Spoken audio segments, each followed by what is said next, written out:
औरंगजेब ने बनारस और मथुरा में मंदिर तोड़े। औरंगजेब ने बनारस में विश्वेश्वरनाथ और हिंद माधा और मथुरा में गोविंद देव का विख्यात मंदिर तोड़ा। औरंगजेब ने बनारस, अजमेर, अहमदाबाद, मथुरा में हिंदू मंदिरों को तोड़कर मस्जिद बनवाकर गोकशी कराई। औरंगजेब की मनोवृत्ति। औरंगजेब ने हिंदुओं के पवित्र स्थानों को बर्बाद करने की नीति को हद तक पहुंचा दिया और हजारों मंदिरों को बर्बाद और वीरान किया। सन 671 और 80 ईसा में राजस्थान में बड़ी बर्बादी हुई।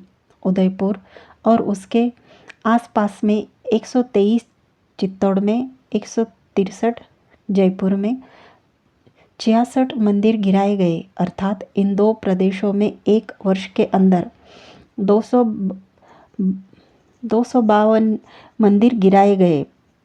इससे 41 वर्ष के ज़माने में सरे शासन के अंदर गिराए गए मंदिरों की कितनी संख्या होनी चाहिए, यह कौन बतला सकता है। आगे लेखक लिखता है कि मैंने भी बशीर अहमद देहली, दक्षिण में मुकाम गारह में अलोरा और हमीर बाजीनगर अर्थात विजयनगर के मंदिरों में देखा कि कोई भूत ऐसा नहीं है जिसके नाक कान न नष्ट किए गए हो और उसे किसी न किसी रूप में बदशक्ल न कर दिया गया हो।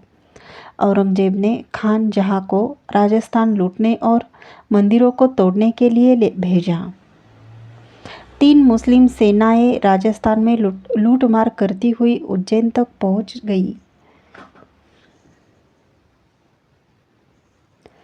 जिसने मंदिरों को गिरा कर मस्जिदों को बनाया एवं औरंगजेब ने अपने सब शासकों को मंदिर तोड़कर मस्जिदें बनवाने का हुक्म दिया।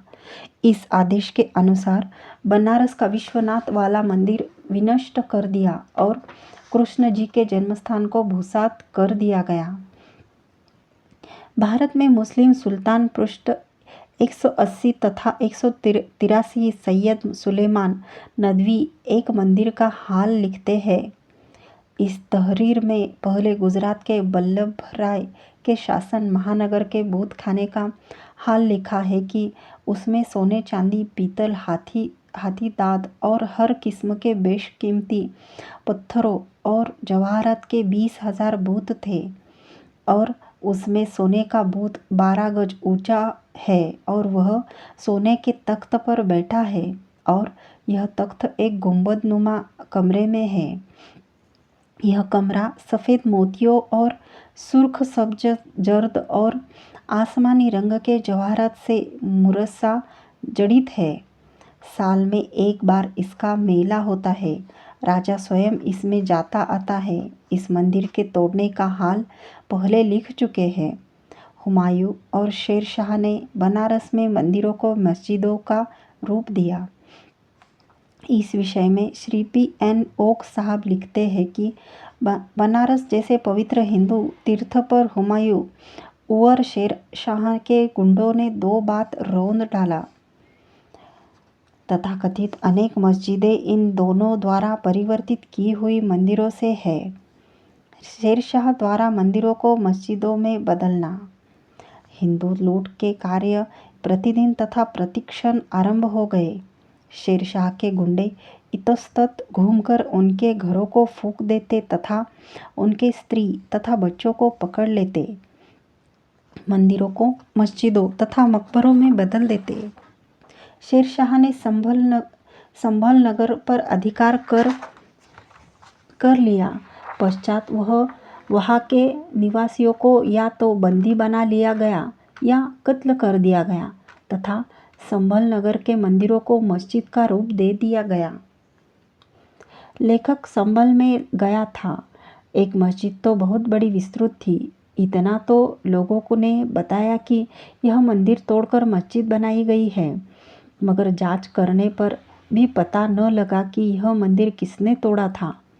श्री ओक साहिब की पुस्तक से पता चला कि संभल के सब मंदिर शेरशाह ने तोड़े थे। मोहम्मद खिलजी ने मंदिर तोड़े। मोहम्मद खिलजी प्रतिदिन चित्तौड़ को गारद करने के लिए सेना भेजकर वीरान करता था और जो कोई मिलता उसे कैद करता और बूत खानों को तोड़कर मस्जिदें बनाता था। शस्त्रों वाले बूत खाने को तोड़ा।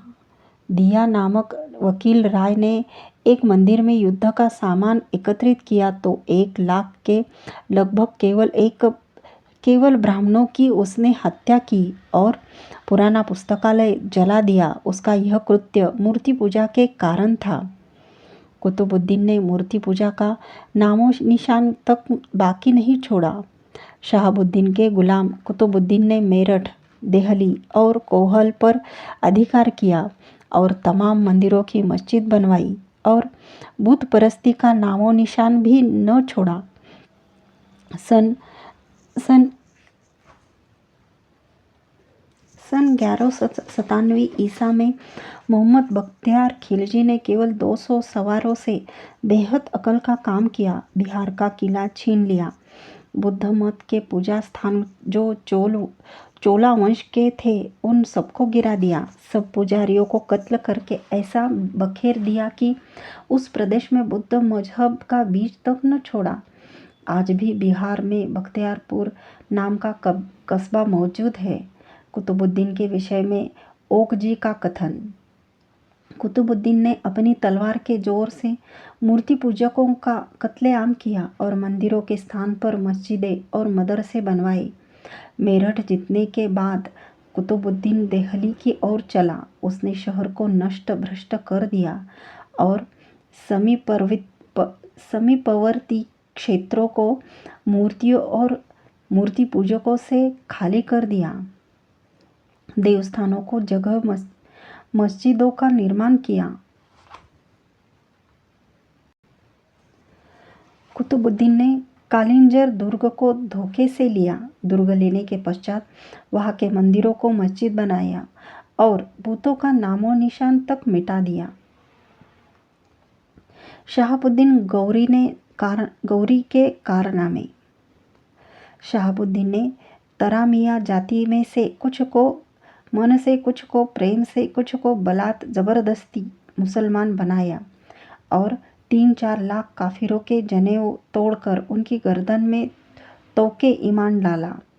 शहाबुद्दीन अपनी विशाल सेना लेकर बनारस में प्रविष्ट हुआ और बंगाल तक सारा देश अपने अधीन कर लिया था तथा लगभग 1000 बूथ तोड़े और 4000 ऊंट जवाहरत और सोने से लाद कर ले गया।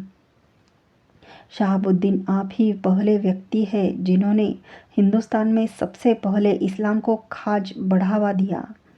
उसने बूत खानों को गिराकर मस्जिदें बनाई। हिंदुस्तान के पुराने राजाओं और ब्राह्मणों को तलवार से मौत के घाट उतारा।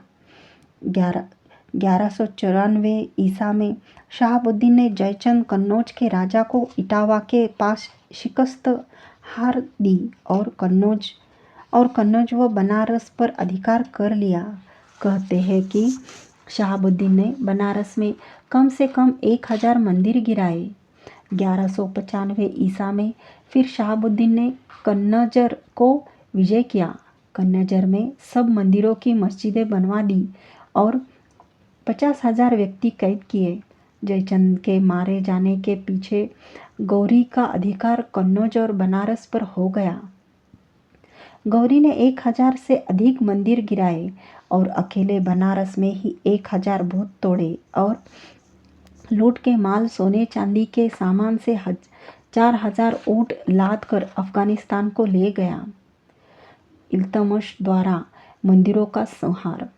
इल्तुतमिश ने 331 हिजरी में उज्जैन पर हमला किया और महाकाल का मंदिर जो सोमनाथ वाले बूत खाने के सदृश था और 300 वर्ष में बना था और किले की तरह मजबूत था और उसकी दीवार की ऊंचाई 100 गज थी, उसे नींव समेत खोद कर वीरान कर दिया गया और विक्रमादित्य की मूर्ति दिल्ली भेज दी और जामा मस्जिद के आगे गुड़वा दी। इल्तुतमिश ने झेलसा पर हमला किया। वहाँ एक मंदिर था जो 300 वर्षों से बना हुआ था तथा वह शहर भी बड़ा ही सुंदर था। इस झेलसा के प्रसिद्ध और सुंदर मंदिर को इल्तुतमिश ने खंडहर बनाकर छोड़ दिया। इल्तुतमिश द्वारा महाकाल के मंदिर को तोड़ने का समर्थन दिया। मोहम्मद शाह का किला और कंदीज पर हमला। मोहम्मद शाह 5-6 मास के घेरे के पश्चात वहाँ किले में सैर को गया। किले के लोगों को अल्लाह अकबर का नारा अर्थात अजान दे दी। वहाँ एक बड़ा बूतखाना था, उसे वीरान और बर्बाद कर दिया। फिर बूतखानों के ब्राह्मणों और सेवकों को अपने हाथों से कत्ल किया और हुक्म दिया कि यहाँ मस्जिद बनवाई